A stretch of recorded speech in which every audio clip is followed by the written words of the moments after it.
Don't play it. Please. Don't press play. That's what she said when she saw the phone in my hand. Her face drained of color like I'd pulled a gun on her. But it was too late. The voicemail had already started playing. I didn't even know you could accidentally leave a voice message that long. Apparently, she meant to hang up. Instead, she pocket-dialed me, while having a very private conversation with someone who was not her husband. I didn't mean to listen. I really didn't. It was 4 minutes and 37 seconds long. Long enough to change everything. It started with laughter. Not hers, his. Then her voice, closer to the mic. God, he still thinks I'm loyal. It's kind of cute. Cute. That word punched me in the throat. I mean, I can't even fake it anymore. Every time he touches me, I just ugh. I think of you. Last weekend, that thing you did with my hair. I paused it. My thumb hovered over the delete button. I should have just erased it. Pretended I never heard it. But then I hit play again. Because I hate myself, I guess. He asked me last night if I still see us growing old together. I almost said yes. Almost. Then I remembered what you told me. About weak men clinging to women like we're their lifeboats. That's what Calvin is. A lifeboat. I'm just waiting to jump ship. The message ended there. For 37, that's all it took. I stood in the hallway holding her phone like it was some ancient cursed object. She was in the living room, folding laundry, humming along to some podcast. She didn't know I had it yet. Didn't know I'd heard the truth. She looked up when I walked in, and then her face changed. Her eyes locked onto the screen in my hand. Her call log still open, the recording still visible. She knew. Her whole body went still, like a deer that hears the rifle click. Don't play it, she whispered, too late. I said nothing. I just stared at her. 8 years. 1 mortgage. 2 dogs. No kids, thank God. And now this. She opened her mouth. Closed it. Tried again. I didn't mean. She stopped. Correction. She couldn't think of a lie fast enough. Because that message? That wasn't a mistake. That was her truth slipping out. I was never supposed to hear it. But I did. And now, the mask was off. She stared at me like I was holding a detonator. And I guess I was. Her eyes flicked between the phone in my hand and my face, looking for signs of mercy, confusion, anything she could use. But I didn't give her any. My face must have looked like stone, though inside I was crumbling fast. My ears were ringing, my throat was dry, and my legs were shaking under the weight of what I'd just heard. She blinked first. That's how I knew she was guilty. Not scared. Guilty. What was that? I finally asked, barely recognizing my own voice. It didn't come out angry. It didn't come out calm. It came out like a man whose foundation just cracked under him, and he's still pretending the house will hold. Erin took a single step forward and stopped, like crossing the living room might trigger some invisible trap. Her voice was soft, calculated. Cal, whatever you think you heard. I laughed. It wasn't a good laugh. It was the kind of laugh you let out when your last defense against a full mental breakdown is sarcasm. Whatever I think I heard. I heard you. Loud and clear. I can't fake it anymore. I think of you. He's my lifeboat. Want me to play it back for you? She flinched. Actually flinched. Like she forgot I had receipts. Like she thought she could spin this. And then the worst part happened. She dropped the act. Her expression changed. The panic vanished. She exhaled and dropped her shoulders like someone finally putting down a heavy backpack. Okay, she said quietly. So now you know. Just like that. No tears. No apologies. No wild explanations, or gaslighting, or denial. Just acceptance. And I hated her more in that moment than I ever thought possible. Not because she cheated. Not even because she called me weak. But because she sounded relieved. Who is he? I asked. The words were bitter in my mouth. She didn't answer right away. Her silence was answer enough. Is it someone I know? I asked again. This time she looked me in the eye. It doesn't matter.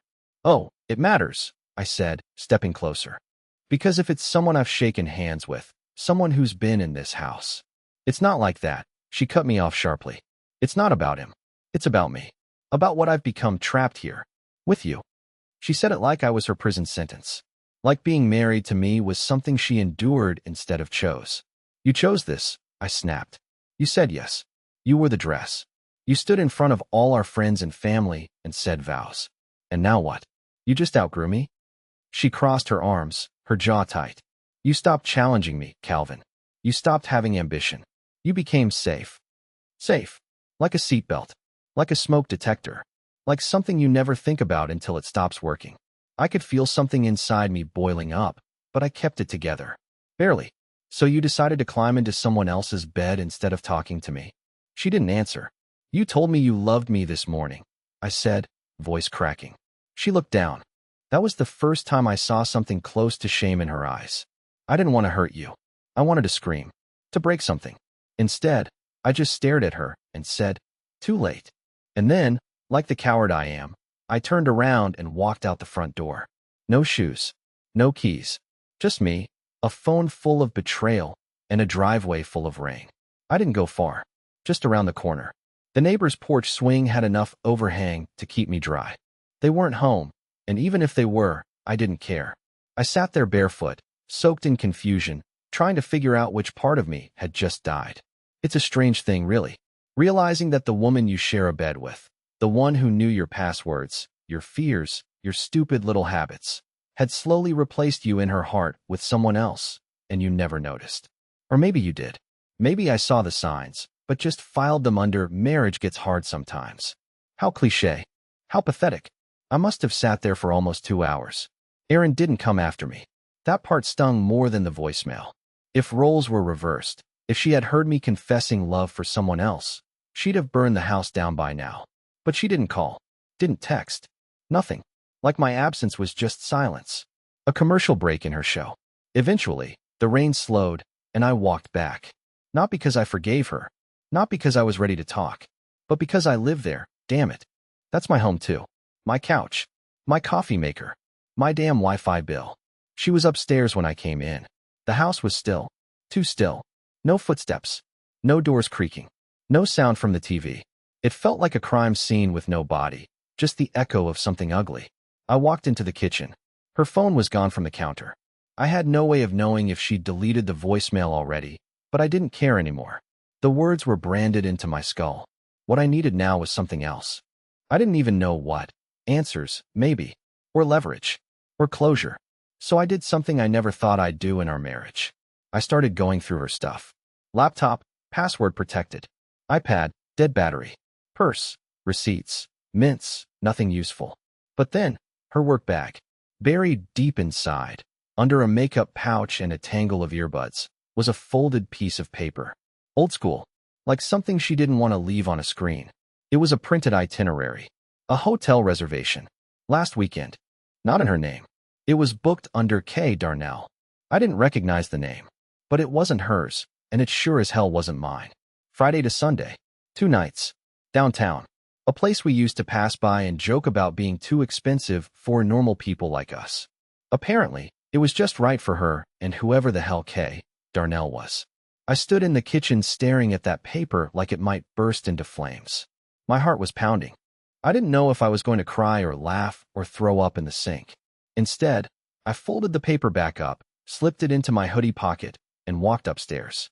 She was lying on the bed, scrolling her phone like nothing had happened. Like we hadn't just crossed the point of no return. Like she wasn't caught. Her eyes flicked up when I entered the room. "You're back." I didn't answer.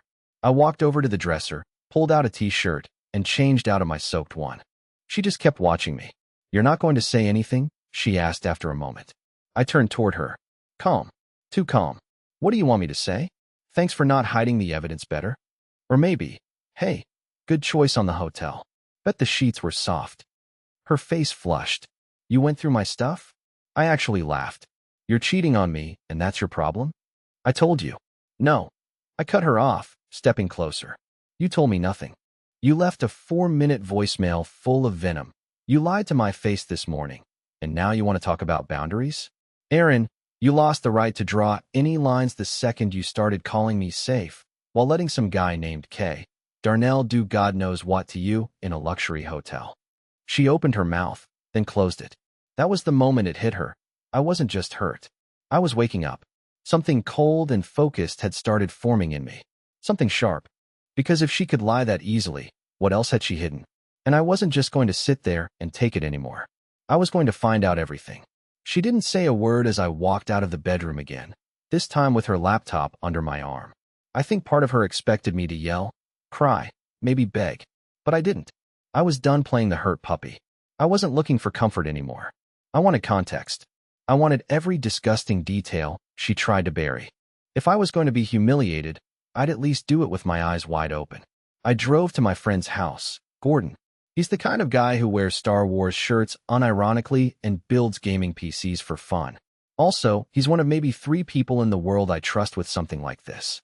I didn't tell him everything, just enough to explain why I was standing in his driveway with my wife's MacBook and a haunted look on my face.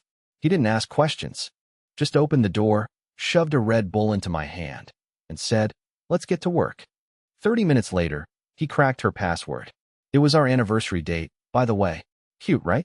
A lovely little reminder that the same numbers I engraved inside her wedding ring were now guarding a vault of secrets. At first, it was the usual. Work emails, online shopping, a Pinterest board full of living room design ideas she'd never shared with me. But then, we found the folder. Buried under a name like Meeting Notes, Old. Classic misdirection. Inside were screenshots. Lots of them. Messages she'd saved, or maybe planned to delete and never got around to. WhatsApp, Telegram, Instagram DMs, multiple platforms. Same name popping up over and over, K. Darnell. And this wasn't just some fling. The messages dated back nearly 11 months. 11. They talked about everything. When to meet, what to wear, what excuses to use, how to avoid suspicion. And then it got worse. They talked about me. At first, it was just snide little comments. He doesn't suspect anything. He's still in his bubble. But then they got mean. Calculated. You could leave him now and be done. Or you could wait. Stack some money. Let him keep paying the bills until you're ready. He's a safety net. Use him until the floor's ready. That was when the shaking started in my hands. I wasn't just a fool. I was a bank account. A placeholder. A walking mortgage approval. All while she laid in bed next to me every night and kissed my shoulder like nothing was wrong. But there was one message that chilled me more than any other. One I keep replaying in my mind even now. He's more useful than he is lovable, so I'll stay a little longer. Then I'll make him think it's his fault when I leave. That was the moment I knew. She wasn't just cheating. She was planning something. Something deliberate. Something cruel. I wasn't watching a marriage fall apart. I was watching a long, slow ambush unfold. I copied every file. Every screenshot. I didn't even know why. Maybe I wanted proof. Maybe I needed armor. Maybe I just wanted to remind myself this wasn't a nightmare. It was real, and it was hers. When I finally left Gordon's place, the sun was coming up. I sat in my car for a while, engine off, watching the lights slowly fill the sky. And then I made a decision. I wasn't going to confront her. Not yet. I was going to let her keep lying. Let her think I was still playing the fool. Let her feel safe. Because if she thought the game was still hers, she'd keep making mistakes. And I'd be watching every single one of them. The funny part is, she thought things were going back to normal. After I returned from Gordon's, I walked into the house like I'd just spent the night sulking at a friend's place, licking my emotional wounds and nursing some vague heartbreak. I didn't yell. I didn't cry. I didn't throw her laptop into traffic, even though my fingers itched too. I simply acted numb. And that scared her more than rage ever could. She watched me carefully for the next few days. Every time I spoke, she flinched slightly, like she expected the dam to burst. But it didn't. Because I didn't want justice. I wanted the full picture. I wanted to know what kind of woman I had really married. And if I confronted her too soon, she'd just lie better the next time. So I kept the mask on. I woke up early like usual, made the coffee, left for errands, folded laundry. All the things I'd always done. But now I was doing them with a different purpose. I wasn't trying to keep the marriage alive. I was trying to gather intel from inside enemy territory. And as ridiculous as it sounds, I was good at it. Erin relaxed a little once she saw I wasn't detonating our life. She started leaving her phone on the counter again. She laughed at my jokes, even initiated a few casual conversations like we were fine. But I wasn't fooled. I'd read her messages. I knew that every smile was a mask. Every touch was a delay tactic. She was counting down to her exit. She just hadn't figured out how to make it clean. That's when I got strategic. First, I went through our financials. Quietly. Thoroughly. I knew we had a joint account, but what I didn't realize until I looked deeper was how much she'd been pulling out of it over the last few months. Small withdrawals. Always under $500. Spaced out just enough to avoid triggering any bank alerts. I traced them to a separate account, one I hadn't known existed, in her name only. No cosigners. No paper trail at the house. But there it was, plain as day in the transfer logs. She was stockpiling. She wasn't just preparing to leave me.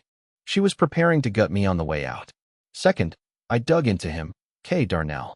I still didn't have a first name, but I had enough from the messages to search, snippets of conversations, places they'd been, times they met. After cross-referencing a few details, I found his full name. Keaton Darnell, age 39, divorced, no kids, contractor at a digital marketing agency downtown, not far from Aaron's office. I stared at his LinkedIn profile for 10 minutes straight. Nothing special about him. Just a guy with a strong jaw and a boring bio who liked CrossFit and posted fake deep quotes about conquering adversity. The kind of man who thinks calling himself alpha in group chats somehow makes him interesting. Still, there he was, the one my wife thought of when I touched her. The one she whispered about in messages while I was downstairs making her dinner. But this wasn't about him. Not really. Keaton didn't take my wife from me. She offered herself. So I kept watching. I installed a hidden voice recorder in her car. Nothing illegal. We live in a one-party consent state. She had no idea. The first couple days were nothing. Just podcasts, traffic complaints, a phone call with her mom about redecorating the guest room. But then, Tuesday, she made a call as she pulled out of our driveway. And I heard everything. It was him. She greeted him with a voice that was almost teenage-level giddy, a softness I hadn't heard from her in years. "I can't stay much longer," she said. He's still distant. Not talking. I think I really heard him. Then a pause. His voice came through faintly but clearly enough to understand. "Good. The more guilty you act, the less he'll suspect." Then her again. "I know. I hate pretending. I wish I could just leave already." His answer chilled me. "Then do it. Just make sure it's on your terms." On her terms. That phrase repeated in my head like an echo. She didn't just want out. She wanted the narrative. She wanted to walk away as the wrong party. The sad wife whose husband shut down, who emotionally checked out, who forced her into independence. She wanted to write the ending and make me the villain in my own story. So I decided to change the script. I began preparing for what I now saw as a war. Not of violence, not of revenge, but of silence and strategy. She thought she was walking on a crumbling bridge, carefully counting her steps. She didn't know that I had already set fire to both ends. At night, I lie beside her and listen to her breathe. That's the strangest part. She still sleeps like nothing's wrong, curled up under the covers, peaceful, even smiling sometimes. I wonder what she dreams about. Freedom? Him? A future where I just quietly disappear? She has no idea that while she's dreaming, I'm wide awake, building the ending to her story. Not the version she thinks she'll tell her friends over cocktails or post about on some self-empowerment blog. No, my version doesn't come with hashtags or clean breakups. It comes with receipts, timelines, witnesses, silence that tightens like rope. I spent the last few days turning our house into a quiet archive. I replaced the Nest camera in the living room with a hidden recorder. I duplicated her call logs from our shared carrier account. I even printed her GPS history from the Find My app. All those evening yoga classes that happened to end 5 blocks from Keaton's condo. Her lies are everywhere. They're not even clever lies. They're lazy, rehearsed, paper-thin. She never imagined I'd look behind the curtain. The most painful part? I still make her coffee in the morning. I still ask how her day was.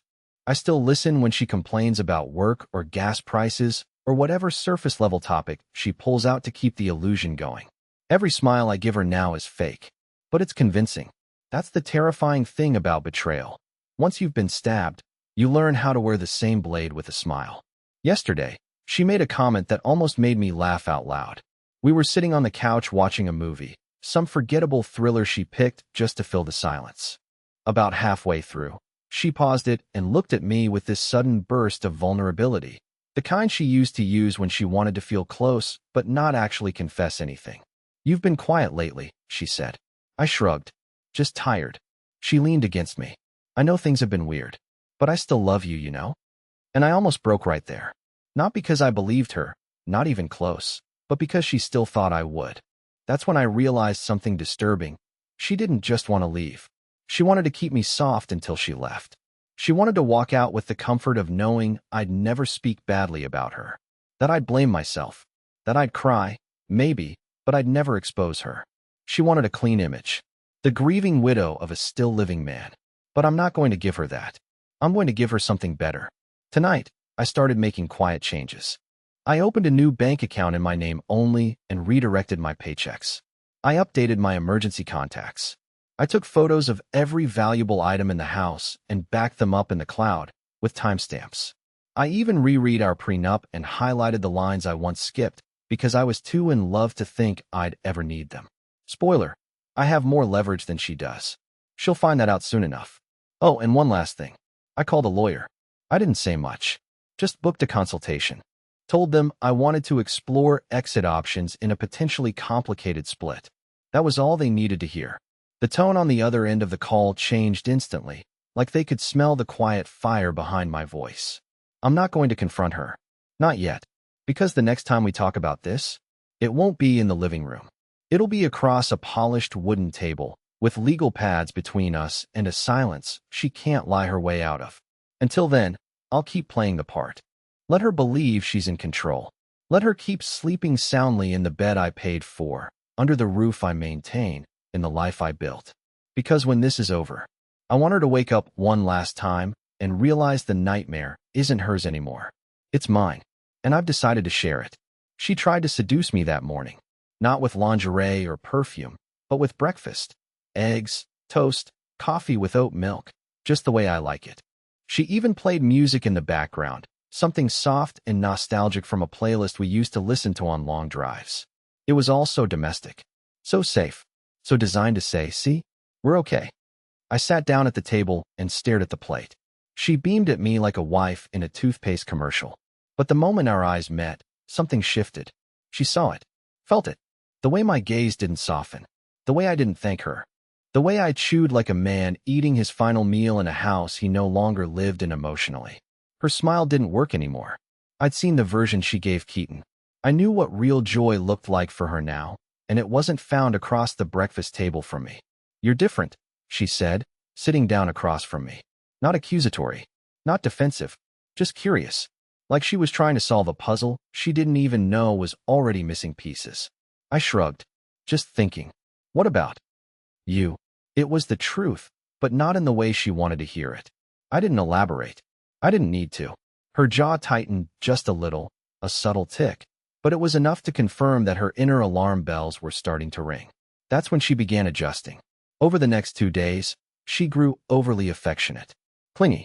She texted me midday with little heart emojis, the same ones she used to send before our marriage started to erode, before I became furniture in my own life. She offered back rubs, asked if I wanted to go on a weekend trip, even mentioned maybe trying couples therapy. That last one nearly made me laugh. I wasn't looking to repair anything. I was just checking the locks before the demolition started. But the more she tried to reconnect, the more it confirmed one thing. She knew something was off. She just couldn't tell what. What she didn't realize is I'd already met with the lawyer. I sat in a clean, gray office downtown 2 days earlier, listening to a man in a tailored suit explain my options. I showed him the screenshots, the GPS logs, the call recordings, every digital betrayal, documented, timestamped, and legally admissible. He asked me how I wanted to play it. I told him I didn't want a scandal. I wanted precision. He nodded and smiled. You want to bleed her slow? No, I said quietly. I want her to watch it happen and know it's her fault. We laid out the strategy. I was to move half of our joint funds into a protected temporary account. Legal, thanks to a clause in our prenup about asset safeguarding during pre-litigation conflict. She'd never seen that line. She never read the prenup closely. She thought it was symbolic. I read it like scripture. Then came the freeze. I canceled the secondary credit card she used. Quietly. No notice. I waited until I knew she was at a boutique downtown, buying shoes, judging by her calendar. 10 minutes later, I got the alert. Transaction declined. 2 hours later, she came home. Fast. Loud. Keys slamming. She was tense, but trying not to show it. Hey, she said casually. Do you know if something's wrong with the Chase account? I tried to use the card and I canceled it. I said without looking up from my laptop. Silence. You what? I said I canceled it. Consolidating things. Financial housekeeping. She stood there for a few seconds too long. Without telling me, we'll talk about it soon, I replied, and then paused, looked her directly in the eye, and added, all of it. That was the first time I saw panic. Not guilt, not confusion, but pure panic in her face. It flickered just for a second, but it was there. She knew. Something deeper was unraveling. And worse, she didn't know how much I already knew. That's what would drive her crazy now. The not knowing what I know. That night, she didn't sleep soundly. She kept turning in bed, adjusting the blankets, getting up to drink water. I lay beside her in perfect silence, watching her out of the corner of my eye as she stood by the window and checked her phone like some shadow waiting for news. She even texted someone. Probably him. Probably asking what to do next. I didn't care. Let her squirm. Let her second-guess every smile I gave her. Let her wonder if I was going to explode or vanish or forgive. Because the worst punishment isn't fire. It's silence. It's the long pause before the hammer falls. And that's exactly where I was keeping her now, dangling in the space between discovery and consequence. And tomorrow, I would finally start bringing it all down. Not loud. Not messy. Just irrevocable. The morning I ended it, the sky was clear for the first time in days. Not a metaphor, just a perfect, blue sky kind of morning. The kind that almost dares you to start over. Erin came downstairs in leggings and a hoodie, pretending not to feel the tension that now lived in our walls. She avoided eye contact. She always did that when the power dynamic shifted. She sensed something final was near, but she didn't know when or how it would land. I poured 2 cups of coffee. One for me, one for her. She paused, surprised, like maybe this was a white flag. I placed hers on the table and said, calmly, "We need to talk." She nodded slowly and sat down, wrapping both hands around the mug, but not sipping. Her fingers were shaking. Mine weren't. "I know everything," I said. There was no build-up, no dramatic flourish. Just truth. Clean, cold, irreversible. She didn't pretend. Didn't fake shock. Didn't beg. She knew the game was over. I slid a manila envelope across the table, printed records, screenshots, financial transfers, voice transcripts, and the finalized divorce proposal prepared by my attorney. It was organized, clean, legal, and quiet. No fights. No drama. Just an escape hatch she never expected me to find first. Her mouth parted like she wanted to say something, but I raised a hand gently. "I'm not here to punish you, Erin," I said. "I'm just done." Her eyes welled up with tears, the way they do when someone realizes the rope they thought they were holding is now a fuse that's already burned out. She tried to speak. I stood up instead. "Don't contact me unless it's through the lawyer. The house is already in motion to be sold. We'll split it. The accounts will be divided. You'll be fine." I turned to leave, but paused in the doorway. "I just want you to know something," I said. "You didn't break me. You freed me. And honestly, I needed that." I walked out into that blue sky morning with nothing but my phone, my car keys, and a tiny, quiet smile. Because what came next? It wasn't revenge. It was life. I got my own apartment 2 weeks later. Nothing fancy, just clean and mine. The silence wasn't heavy anymore. It was calm. I cooked for myself. Went to bed on my own schedule. Started running again. Cut my hair. Started freelancing outside the soulless corporate tech support job I used to tolerate. One evening, months later, I got dinner with Gordon, the friend who helped crack her laptop. We sat on his balcony with grilled burgers and cheap beer, laughing about the absurdity of how it all fell apart. He looked at me and said, "You know what's weird? You look better now. Like lighter." And I realized something. He was right. All that pain, all that betrayal, it didn't bury me. It peeled me back to who I was before I started making myself small to keep someone else comfortable. I don't hate her. I don't wish her pain. But I will never thank her. That healing, that peace, that freedom, I earned that.